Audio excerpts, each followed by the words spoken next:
ডাম্পারের বুশগুলোই আমরা এখন পিতল মাল ধরে নিয়ে এসেছি।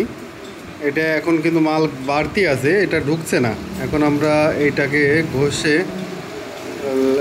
ঘষে তারপরে সুন্দর করে লাগিয়ে দেব, তখন এই বুশগুলো টাইট হয়ে যাবে।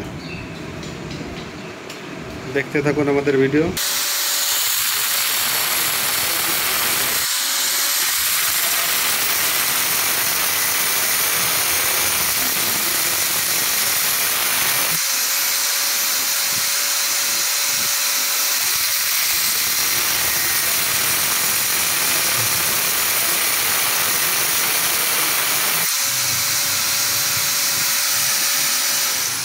একটা বুশ কেটে নিয়েছি, এখন এখানে ঢুকে দিই, আর বসবে না।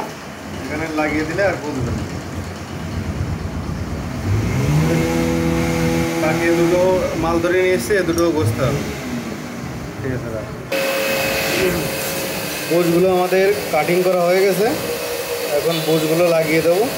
মাঝখানে খেয়ে গেছিলো অনেকটা, এখন বুশগুলো এখানে লাগিয়ে দেবো। লাগানোর পর সেট করবো আমরা।